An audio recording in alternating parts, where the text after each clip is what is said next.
Yo, and we back with another video.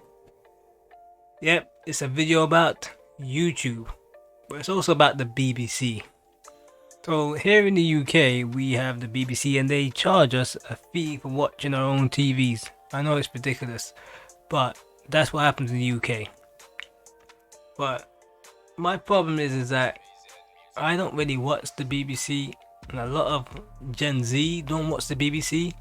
And I feel that they know this is happening. They've seen that there's going to be, within 5-10 years time, there's going to be an exodus of viewers on the BBC. They might even start putting EastEnders on YouTube. Because they're going to start realizing that the viewers just aren't there anymore. So I'm going to just skim over what Eureka UK is saying. So and give my thoughts on it. Million Britons who tuned into the BBC now overtaken the BBC for audience reach it is now the dominant way many Britons consume video content. The Telegraph reported figures from the official ratings agency Barb this week revealed YouTube has now overtaken the BBC for audience reach for the first time in history. Almost 52 million people watched YouTube on their televisions, smartphones or laptops in December, compared with the 50.8 million Britons who tuned into the BBC. More people also watched YouTube than BBC channels in October and November, signalling the end of the corporation's dominance of British airwaves for the last 90 years. These numbers are brutal for the BBC. They show that even though the corporation still reaches tens of millions of people, its position as the unquestioned national broadcaster has been broken. YouTube has not just caught up, it has overtaken. The Telegraph reported, last year Ofcom urged the BBC and other traditional broadcasters to make programming specifically for YouTube, warning that they risked fading into irrelevance as younger viewers increasingly shunned conventional TV channels. YouTube and BBC, they're one of those companies that they're really dumb. Really dumb. Because I remember when they got rid of BBC Three, and they said, oh, no one was watching it. Then they started to put some of the BBC Three shows on YouTube, and people started to watch it, and they're like, whoa, they're watching the show? So they brought back BBC Three. By that time, it was too late. See, BBC Three, they had a little bit of they had the infrastructure where they had certain shows that will carry other shows. For instance, they had Family Guy, I think they had American Dad, and those shows would carry other shows that were somewhat good, somewhat not good. Like, I think Little Britain, they got their first show on BBC Three, and it was a good show for its time. Right now, there's like a warning on it, but at the time, Little Britain was good, Mighty Bush, very good shows. But otherwise, they would not have been seen, but they had shows that would carry it. Like, they would say, it was Family Guy. So I'll be watching Family Guy, and then in between Family Guy, do I throw in Little Britain? Just to watch the next Family Guy episode, I would just sit through it. Then I realized, oh, this show isn't too bad. Then Little Britain kind of got a following. It went from BBC Three to the mainstay channels, where I think it was on BBC Two or BBC One, and then it got more of a bigger audience. But BBC Three was like a bit of a testing ground for shows.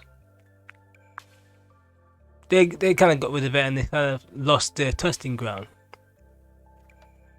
And it's also a way that they were able to carry shows and push it in front of viewers. But when BBC Three did come back, it weren't the same. It goes to show, like, you kind of wonder, like, who was the person that made those decisions? Because they lost all their viewers by that time. They brought it back. It was all gone. But where was I now? YouTube now. YouTube's obviously overtaken the BBC by a long shot, and it's going to keep going up. But what they're going to try and do is they're going to try and find a way to justify charging people for the license fee even though they are watching YouTube. And that's the problem I have with the license fee and the BBC. The corporation itself is so corrupt, so dodgy, that you just don't even want to pay for it anymore.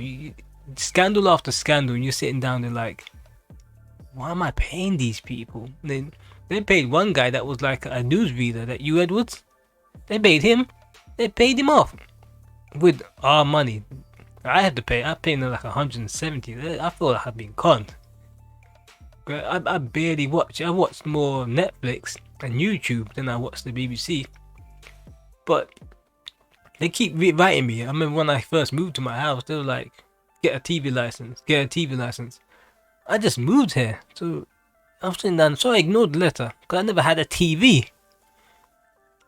And then they kept on knocking on my door. Get the TV license. You got a TV license? I was like, you know something, I'm just gonna pay them. I'm just gonna pay them and so they can leave me alone. And at that time, it was one of those things where they were like kind of strict on it. Now they won't throw you in prison, but at that time, I think they were like, oh, you get a fine and blah blah blah. It's like, come on. The corporation has previously used the streaming platform solely for trailers and clips, with audiences only able to view its shows on iPlayer, though senior executives have recently acknowledged the need to change this approach. The BBC is now expected to develop new formats to be shown on YouTube. This makes clear that the BBC's move is not just a spontaneous decision, it's part of a wider recognition across the industry that the old broadcasting model is losing ground. It is at this point in the story that a controversial and much debated question has emerged online. Does this deal mean that in the future people might need a TV license simply to watch YouTube? This idea has been circulating widely on social media and in some commentary videos, but it is important to be clear about what is fact and what is speculation. At present, there is no major news report claiming that the BBC is planning to require a TV license for all YouTube viewing. Not yet. But they're gonna try their way to slide it in. Believe me, they will try their way. But it will be kind of contradictory because YouTube is run by adverts.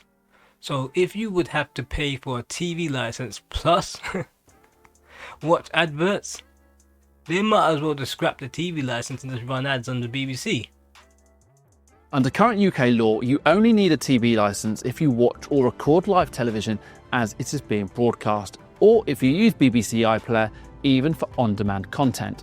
Simply watching pre-recorded videos on YouTube does not require a license. Some people fear that because the BBC will now place its own programmes on YouTube, this could be used as a justification to expand the licence system in the future. However, that would require a change in the law, not just a policy shift by the BBC. There are already large segments of the UK population who believe the BBC licence fee is outdated because many people feel they're being forced to pay for a service they either rarely use or do not use at all. That's what I was saying. I rarely use the BBC. I watch the EastEnders and I'm up. Millions of households now watch most of their content through streaming platforms like YouTube, Netflix or TikTok, yet they are still required to fund a broadcaster they barely engage with.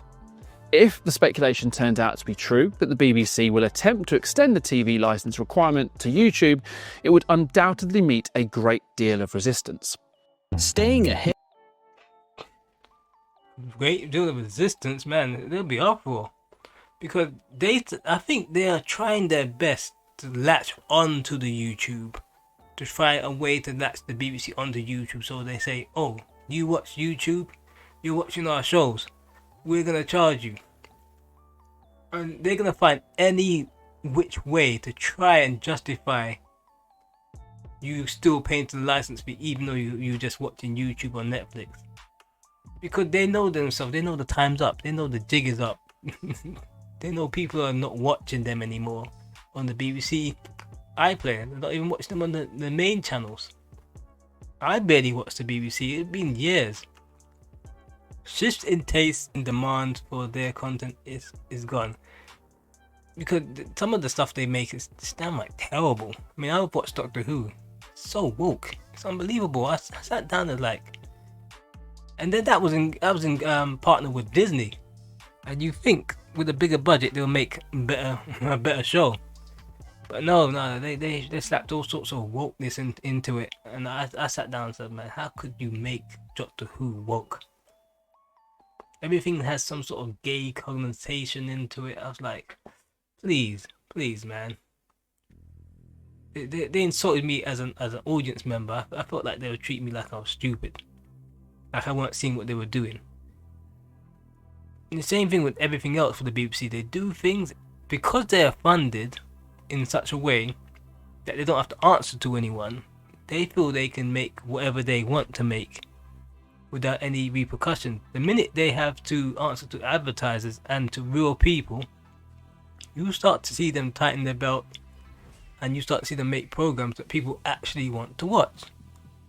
But right now, yeah, there's all these big executives at the BBC getting paid big money for producing complete and utter garbage that nobody's really watching.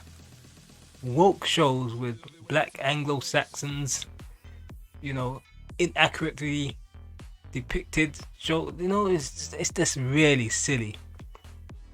And you just sit to yourself like, they're getting this money from people paying the license fee, but if people weren't paying the license fee, they would think twice about making such terrible shows. Anyway, like, subscribe, and I'm out.